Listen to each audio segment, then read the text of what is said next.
Me friends and ఫ్యామిలీతో సరదాగా బయటకు వెళ్ళటానికి కారు లేదా అయితే వెంటనే ఈ నెంబర్కి కాల్ చేయండి. నమస్తే రేవంత్. నమస్తే అండి. రేవంత్, మార్కెట్ ఫాల్ చూస్తున్నాం. గత 5 సెషన్ల నుంచి నిజంగా ఊహించని నష్టాలు మార్కెట్లో కొనసాగుతున్నాయి. కాబట్టి ఒక విషయంగా చెప్పాలంటే 17 లక్షల కోట్ల రూపాయలు లాస్ట్ 5 సెషన్లలో మార్కెట్ నుంచి బయటకు వెళ్ళిపోయింది. అంటే ఆల్మోస్ట్ గత 2 సంవత్సరాలలో బిగ్గెస్ట్ వీక్లీ ఫాల్ ఇది. అవునండి. కాబట్టి మార్కెట్లో ఇంత వాలటాలిటీ ఉంది కాబట్టి కొత్తగా మార్కెట్లోకి వచ్చిన వాళ్ళు కానీ రావాలి అనుకున్న వాళ్ళని కానీ ఈ యొక్క మార్కెట్ క్రాష్ను దృష్టిలో ఉంచుకొని అంటే మినిమం ఎటువంటి కామన్ సెన్స్ ఉపయోగించి వాళ్ళ ఇన్వెస్ట్మెంట్స్ని ప్లాన్ చేసుకోవాలి అంటారు మార్కెట్లో? ఫస్ట్ మార్కెట్కి రెస్పెక్ట్ ఇవ్వండి, ప్రధానమైనది. మనం చేసే ప్రతి పనికి మర్యాద ఇవ్వటం, మన పెట్టుబడులకు మర్యాద ఇవ్వటం అనేది ఫస్ట్ బేసిక్. ఎక్కడ పెట్టినా ఎట్లా పెట్టినా పెట్టుబడులు వస్తాయి అనే మాట కరెక్ట్ కాదు అని చెప్పేసి ఫస్ట్ నుంచి మనం ఆర్గ్యూ చేసేది.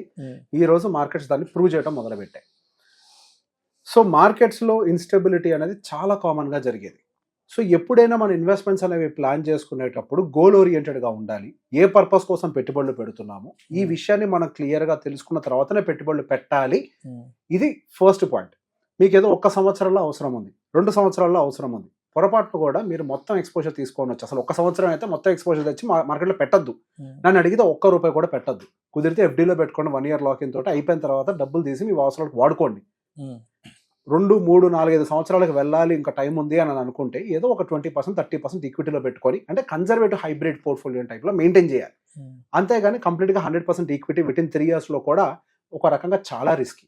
మార్కెట్లో ఒక నేచర్ ఉంది. మార్కెట్ చరిత్ర ఏం చెప్తుంది అని అంటే 2 ఏళ్ళు, 3 ఏళ్ళు, 1.5 లేదా 1 సంవత్సరం వరకు యావరేజ్గా నేను ఎక్కడికి కదలకుండా కూడా ఉంటాను అని ఒక విషయాన్ని మార్కెట్ చెప్తుంది.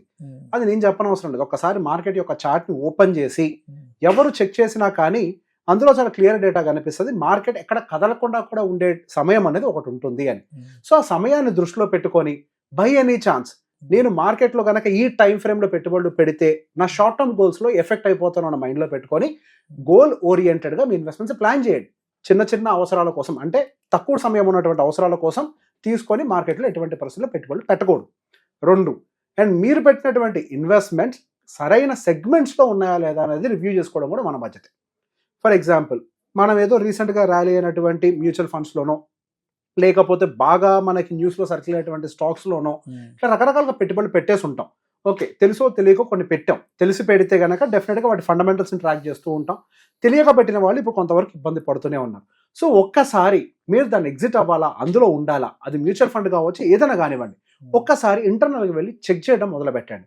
అదే స్టాక్స్ అయినట్లయితే వాళ్ళ ఫండమెంటల్స్ ఎలా ఉన్నాయి, అసలు వాళ్ళ రెవెన్యూస్ గ్రో అవుతున్నాయా లేదా, వాళ్ళ క్యాష్ ఫ్లోస్ అనేవి ఎలా ఉన్నాయి, వాళ్ళ ఆర్డర్ బుక్స్ అనేవి ఎలా ఉన్నాయి, వాళ్ళ ఎర్నింగ్స్ అనేవి ఎలా ఉన్నాయి, వీటన్నిటిని కూడా ఒకసారి విశ్లేషించే ప్రయత్నం చేయండి. అండ్ దాంతో పాటుగా ఆ సెక్టర్ ఎక్కడుంది, వాట్ టైప్ ఆఫ్ సెక్టర్, ఐటీయా, ప్రైవేట్ బ్యాంకింగా, ఫైనాన్సా, ఆయిల్ అండ్ గ్యాసా, ఏ సెక్టార్లో ఉందో గమనించండి. ఆ సెక్టర్ రిలేటెడ్గా ఏమైనా నెగిటివ్ న్యూస్లు ఉన్నాయా అనేది అర్థం చేసుకునే ప్రయత్నం చేయండి. ఇప్పుడు మనకి ఫుడ్ ఇన్ఫ్లేషన్ పెరుగుతోంది, రా మెటీరియల్ ఇన్ఫ్లేషన్, దానివల్ల FMCG పడ్డది.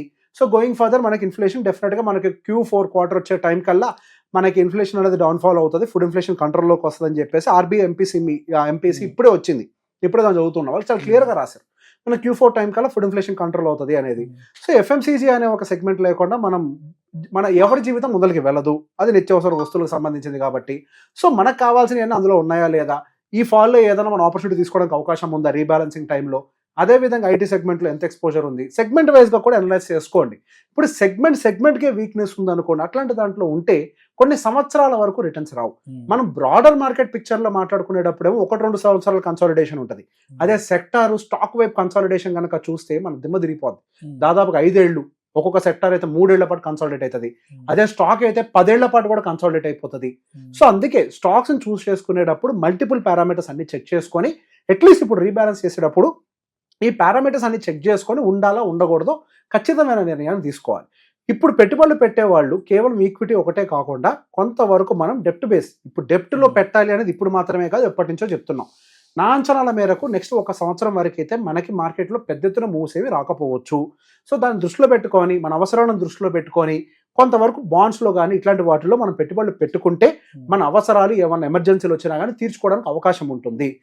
ఏదో మనకి ఈక్విటీ మార్కెట్స్ సో పెట్టేటప్పుడు ఈ మధ్య నేను చాలా మందితోటి మన వెబినార్లో వాటిలో వీటిలో మాట్లాడేటప్పుడు కొన్ని బిహేవియర్స్ని అబ్జర్వ్ చేశాం. బిహేవియరల్ చేంజెస్ అంటాం కదా, ఆ చేంజెస్ని అబ్జర్వ్ చేసాం.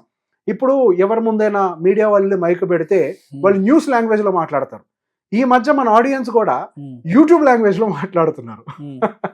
ఇండియా ఇస్ బుల్లిష్ పెడితే నేను ఇంతవరకు రిటర్న్స్ జనరేట్ చేస్తాను, ఇండియా ఖచ్చితంగా గ్రో అవుతుంది, యూట్యూబ్ లాంగ్వేజ్ ఇది. కానీ మీ అవసరాలు ఇండియా గ్రో అయ్యేదాకా ఉండదు కదా. ఎస్, ఇండియా గ్రో అవుతుంది నెక్స్ట్ 25-30 years లో 50 years లో ఇండియా గ్రో అవుతుంది, డౌట్ లేదు. కానీ మీ అవసరాలు 25 సంవత్సరాల తర్వాత ఉంటాయా? కాదు కదా. 5 ఏళ్లలో ఉండొచ్చు, 2 ఏళ్లలో ఉండొచ్చు, 10 ఏళ్ల లోపలే ఉండొచ్చు. ఈ యూట్యూబ్ మాట్లాడి పనిచేయవు కదండి. సో బేసిక్గా మనం ఎవరినో చూసి ఇన్ఫ్లుయెన్స్ అవ్వద్దు, మనం కొంత రీసెర్చ్ అనలైజ్ చేసుకోవాలి. చేసుకోవడం రాకపోతే అడ్వైజర్ దగ్గరికి వెళ్ళండి, నిర్మోహటంగా చెప్తున్నా. వెళ్ళి చేయించుకోండి, రివ్యూ ప్రాపర్గా చూసుకొని మంచి పోర్ట్ఫోలియో డిజైన్ చేసుకోండి. అంతేకాని మనం అన్నెసరీగా ఇప్పుడు ఏవైతే ఇప్పుడు మార్కెట్ ఫాలో అవుతుంది కదా, అగైన్ వస్తారు యూట్యూబర్లు చాలా మంది, టెలిగ్రామ్ గ్రూప్స్ అని, వాట్సాప్ గ్రూప్స్ అని, ఇంత ఫాలో అయింది స్టాక్, మల్టీ బ్యాగర్ స్టాక్ అవుతుంది, ఇంతకు మించిన ఆపర్చునిటీ దొరకదు. వాడికి ఆపర్చునిటీ ఎవరికి దొరకదు? వాడికి. ఎందుకు? ఇప్పుడే వాడు డబ్బులు చేసుకోగలడు మీ దగ్గర నుంచి, ట్రాప్ చేయడానికి. ఇక్కడ డబ్బులు మీకు కాదు ఆపర్చునిటీ, వాడికి ఆపర్చునిటీ అవుతుంది. కాబట్టి ఇట్లాంటి వాటి అన్నింటిలోకి వెళ్లకుండా ఓపికగా లాంగ్ టర్మ్ ఇన్వెస్టర్ అనుకోండి, కళ్ళు మూసుకొని ఇన్వెస్ట్ చేయండి, ఏం కాదు. లాంగ్ అంటే అందుకు ఇందాక చెప్పా, 10-15 సంవత్సరాల టైం ఉంటే హ్యాపీగా ఎస్ఐపి చేసుకోండి. ఇప్పుడున్న మెథడ్లో మాత్రం ఎస్ఐపిస్ అనేవి కొంత బెటర్గా పనిచేస్తాయి.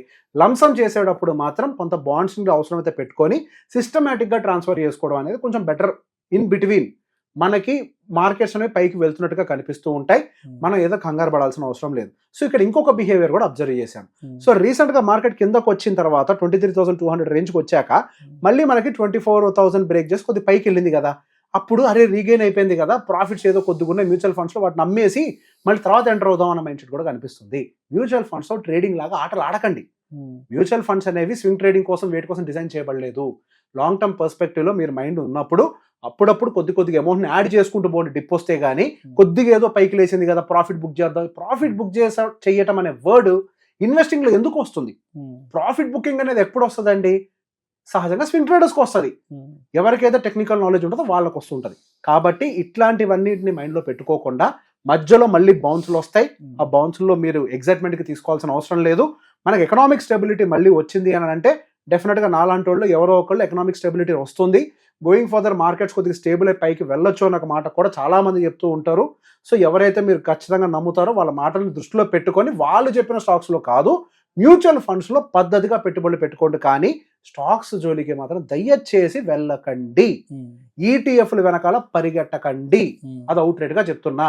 ఈటీఎఫ్ అనేది ట్రేడెడ్ ఫండ్, పేరుని అర్థం చేసుకోండి. ఈటీఎఫ్ అనేది డిజైన్ చేయబడ్డది దేనికోసము అని అంటే స్వింగ్ ట్రేడింగ్స్ ని క్యాప్చర్ చేయడం కోసము. లేకపోతే మ్యూచువల్ ఫండ్ ఒకటి సరిపోతుంది కదా. ఈక్వలెంట్ గా ఎందుకు ఇంకోటి క్రియేట్ చేశారు ఎక్స్చేంజ్ లో? ఆ పేరు పెట్టిన పేరుని అర్థం చేసుకోండి. మీరు ఎవరైనా కనుక పెట్టాలి అనుకుని మ్యూచువల్ ఫండ్ లో పెట్టండి. ఈటీఎఫ్ మీ మైండ్ కన్ఫ్యూజ్ చేస్తుంది. ఎందుకనంటే అది నిమిషం చార్ట్ మారుతుంది, మిమ్మల్ని కన్ఫ్యూజ్ చేస్తుంది. కాబట్టి ఈటీఎఫ్ అనేది మన ప్రోడక్ట్ కాదు. నాలాంటి వాళ్ళకి పనికి వస్తుంది. ఎందుకు? మేము టెక్నికల్ అనాలిసిస్ ఇవన్నీ చేసుకుంటాం కాబట్టి మాలాంటి వాళ్ళకి పనికి వస్తుంది స్వింగ్ ట్రేడింగ్ కోసం. కానీ ఇన్వెస్టర్స్ కి అయితే పనికి రాదు. ఈ మార్కెట్ డౌన్ ఫాల్ లో ఉండేటప్పుడు సహజంగా ఇట్లాంటి కంటెంట్ కి వ్యూవర్షిప్ అన్ని ఛానల్స్ కి వస్తూ ఉంటాయి, అందరు కంటెంట్ క్రియేటర్స్ కి వస్తూ ఉంటాయి. ప్రతి ఒక్కటి విని కన్ఫ్యూజ్ కాకుండా మీ లక్ష్యానికి అనుకూలంగా పెట్టుబడులు పెట్టండి. లక్ష్యానికి అనుకూలంగా టైం ఫ్రేమ్ ని బేస్ చేసుకొని సరైన పెట్టుబడులను ఎంచుకోండి. Thank you so much Revanth. Thank you అండి. మార్కెట్ ఫాల్లో ఉన్నప్పుడు కొత్తగా మార్కెట్లకు వచ్చే వాళ్ళు ఎటువంటి జాగ్రత్తలు తీసుకోవాలి, ఎటువంటి వైవిధ్యభరితమైన పోర్ట్ఫోలియోని డిజైన్ చేసుకోవడం గురించి చాలా చక్కగా తెలియజేశారు. Thank you so much Revanth. Thank you అండి.